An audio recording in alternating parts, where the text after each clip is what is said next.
Isa ba ikaw sa mga welder na nangarap makapagtrabaho sa ganitong trabaho, mga master?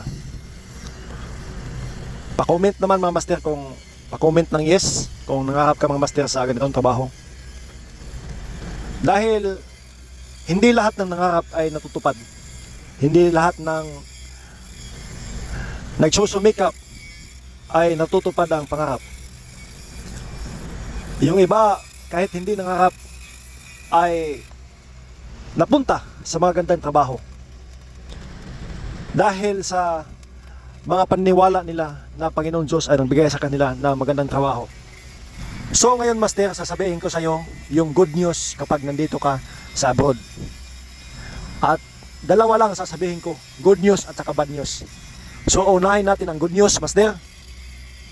Makapag-abroad ka, kikita ka dito, master, ng mahigit pa sa kikitain mo sa Pilipinas. Totoo yan. Dito, kikita ka bawat buwan. Makakaipon ka talaga. Totoo yan, master. Dito, master, ay dati nakakain ka ng hindi naman masyadong masarap. Pagdating dito, master, ay kaya mo nang kainin. Dito, master, makapag-ipon ka, makabili ka ng bahay, or makapagpatayo ka ng bahay, makabili ka ng lupa, kung ano-ano pang business na kailangan mo, gusto mo, pag dito ka na. Dito, pag uwi mo galing sa trabaho, internet lang, luto. Kung may tagaluto ka, higa ka na lang, kakain. Kinabukasan, ligo, trabaho na naman ulit. Ganyan lang dito, master. Yan ang good news ko sa inyo, master. Ang bad news naman, mga master, pagdating mo dito, siyempre, dati ay kasama mong pamilya mo. Kasama mo kumain, kasama mo matulog, mga anak mo. At yung pangangailangan natin, mga lalaki, ay nandoon na. Kasama mo sa pagligo, yung mga anak mo sa mga banding, outing, yan, pagsimba, ano pa? Paggala sa Pilipinas. Pagdating dito, ang bad news ay wala na yan, mga master. Pagdating dito, jojote ka, mga master, araw, yung pamilya mo doon natutulog. Tulog ang pamilya mo. Paano kung tayo, mga lalaki, may mga pangangailangan sa ating katawan? Kailangan natin ng pamilya. Lalo na pag magkasakit tayo dito, mga master. Ang bad news ay ikaw mismo sa sarili mo ang pag-aalaga. Walang ibang tao mag-aalaga sa iyo. Pupunta ka sa ospital, lalo na pag malala yung sakit mo. Pupunta ka sa ospital at walang mag-aakay sa iyo, walang mag-aalaga.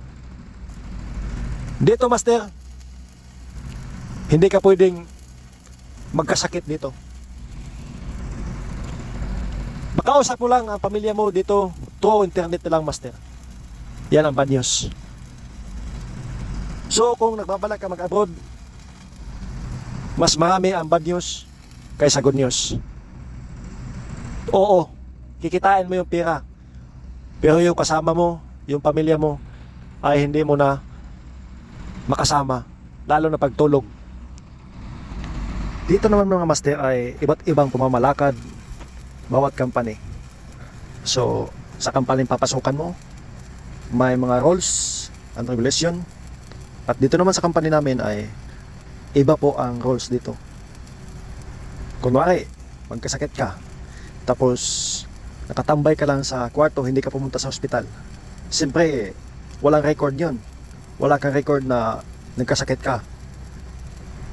Pag nag-absent ka, sasabihin ka na to this cut salary, ikakat salary ka ng 2 araw. So mag-absent ka, kailangan mo pumunta sa ospital. Kung magkasakit ka, kailangan mo pumunta sa ospital. Ang problema, master, kung ang sakit mo ay malala, ikaw mismo, ikaw na lang sa sarili mo ang mag-aalaga. Walang pamilya dito na mag-aalaga sa'yo. Kung lulutuan ka, bibigyan ka ng kailangan mo. Kasi nagkasakit ka. Pagdating dito, master, wala na yan. Ikaw na lang sa sarili mo ang magsusumikap para gumaling. Ganyan dito, mga master. pag nag-abroad ka. Yan ang bad news mga master. So, isip-isipan mo, pag-isipan mo na mabuti kung kaya mo ba iwan yung pamilya mo